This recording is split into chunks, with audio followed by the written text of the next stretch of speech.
Alhamdulillahilladzi adal amanah wa balagha risalah wa masahil ummah wa jahadil filahi haqqa jihadi tiftum wa toba masakum wa taba waqtu minal jannati manzilah. Ashhadu an la ilaha illallah wahdahu la syarikalah wa ashhadu anna muhammadan abduhu wa rasuluh fa'alu khairat wa jtanibu an sayyi'at tadkhulul jannah bisalami insyaallah. Wallahu ta'ala alladzina yadhkuruna Allah qiyaman wa qu'udan wa 'ala junubihim wa yatafakkaruna fil khalqis samawati wal ardh rabbana ma khalaqta hadza batila subhanaka faqina adzabannar. Qul idzan ya ayyuhalladzina amanu taqullaha haqqa tuqatih wa la tamutunna illa wa antum muslimun. Qala Nabi sallallahu alaihi wasallam ra'atul fajri khairun minad dunya wa ma fiha sadaqallah wa sadaqa rasulullah. Ma'asyiral hadirin sidang jamaah Jumat yang dirahmati Allah Subhanahu wa taala. Puji syukur kehadirat Allah yang telah menjadikan nikmat lautan rahmat.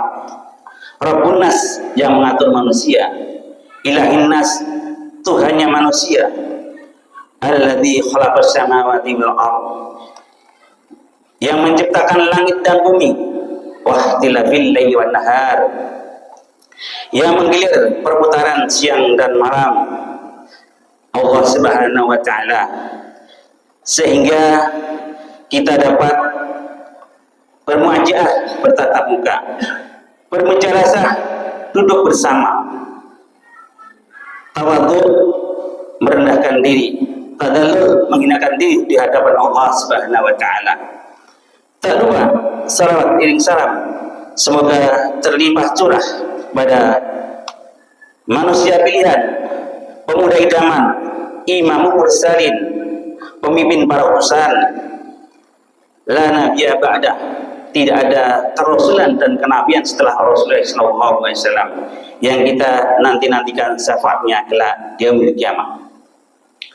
Ma'asyiral hadirin sidang jamaah Jumat yang mengharapkan ridho dari Allah Subhanahu wa taala. Pertama-tama khatib selalu berwasiat khususnya kepada diri khatib dan kepada jamaah sekalian untuk selalu meningkatkan ketakwaan kita kepada Allah Subhanahu wa taala dalam artian mengerjakan perintah Allah dan menjauhi larangan Allah. Ma'asyiral hadirin yang dirahmati Allah Subhanahu wa taala, tidaklah seseorang menunaikan tahajud kecuali dapat 4 hal yang tidak diberikan kepada orang-orang yang tidak melaksanakan tahajud. Yang pertama di dalam surat Al-A'raf di ayat yang 178, wa minal laili fatahajjat bihi nafilatan lak asa ayyab'asa rabbuka maqaman mahmuda. Orang-orang yang rajin atau ahli tahajud akan diangkat oleh Allah derajatnya, makomnya, baik derajat di depan manusia dan di hadapan Allah Subhanahu wa taala. Orang-orang yang ahli tahajud selalu ditempatkan di sini Allah Subhanahu wa taala dan diangkat derajatnya oleh Allah Subhanahu wa taala.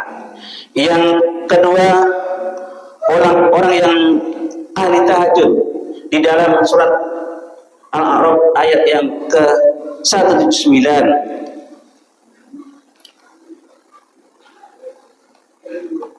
wa qurbi adkhilni mudkhala sidqi.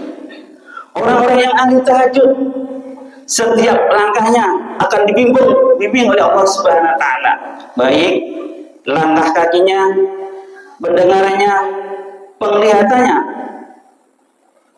tangannya akan dibimbing oleh Allah Subhanahu wa taala. Orang-orang yang ahli tahajud akan dibimbing di setiap langkah-langkahnya oleh Allah Subhanahu wa taala. Yang ketiga, wa ahrijni mukhraja sidqi. Orang-orang yang ahli tahajud di dalam kehidupannya, di dalam permasalahannya, setiap ada masalah dan tidak ada orang yang tidak ada masalah. Orang-orang yang ahli tahajud setiap kesusahannya akan selalu diberikan jalan keluar oleh Allah Subhanahu wa taala. Setiap orang ada masalah, tapi di sini di dalam surat Al-A'raf ayat yang 9, orang-orang yang ahli tahajud apabila ada kesusahan, ada kesukaran, akan diberikan jalan keluar oleh Allah Subhanahu wa taala.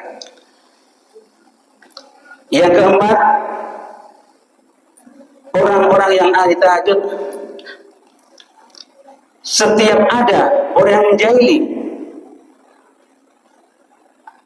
pasti akan dibangun oleh Allah Subhanahu wa taala dan diberahi langsung oleh Allah Subhanahu wa taala. Di dalam dakwah setiap manusia pasti ada rintangan, ada halangan. Orang-orang yang ahli tahajud akan dibantu langsung oleh Allah Subhanahu wa taala dan Allah langsung turun tangan. Wa ja'ala li min ladunka sultanan nasira. Itulah ayat yang ke-79. Makanya orang-orang yang kita dawamkan tahajud, baik habis isya, tengah malam, ataupun bangun pagi.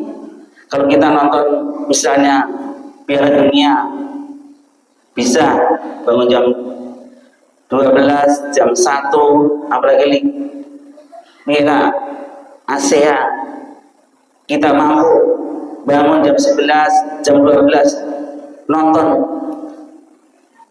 Liga, tapi kita kadang lupa tidak menyempatkan diri kita untuk tahajud kepada Allah Subhanahu wa taala. Bukan berarti saya lebih baik daripada jamaah sekalian. Saya selalu mengajak kepada jamaah sekalian untuk mendawamkan, karena sholat tahajud ini kedudukannya nomor 2 setelah sholat fardu. Maka dari itu saya mengajak kepada diri saya dan kepada jamaah sekalian untuk selalu mendawamkan sholat tahajud, karena sholat orang yang ahli tahajud yang pertama itu akan diangkat derajatnya oleh Allah Subhanahu wa taala. Yang kedua, setiap langkahnya dibimbing oleh Allah Subhanahu wa taala. Yang ketiga, diberikan jalan keluar setiap ada masalah.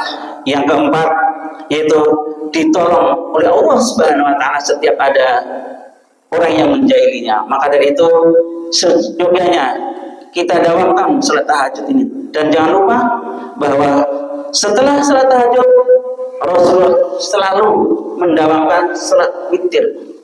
Boleh kita salat witir 1, 3 ataupun 5, karena Rasulullah di masa hidupnya selalu mendawamkan salat witir.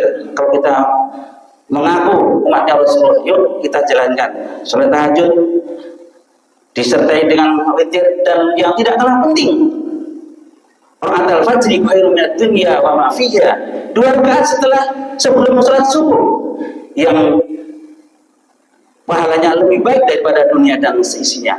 Dan selanjutnya yang tidak kalah penting juga,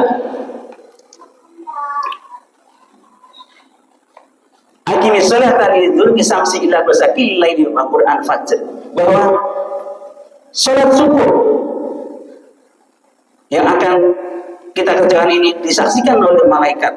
Maka dari itu ada rangkaian ibadah dalam malam ini, yaitu pertama salat tahajud, kedua salat witir, ketiga salat 2 rakaat sebelum subuh, dan selanjutnya kita subuh jangan sampai ketinggalan. Mudah-mudahan yang kesemuanya ini kita bisa melaksanakan dan bisa mendapatkan ke setiap hari. Mudah-mudahan kita termasuk orang-orang yang mendapatkan balasan dari Allah Subhanahu wa taala. Barakallahu wa lakum fil Qur'anil azim wa nafa'ani min ayati wa dzikril hakim wa taqabbalallahu minna wa minkum tilawatahu innahu was-sami'ul alim. Astaghfiruhu innallaha ghafurur rahim.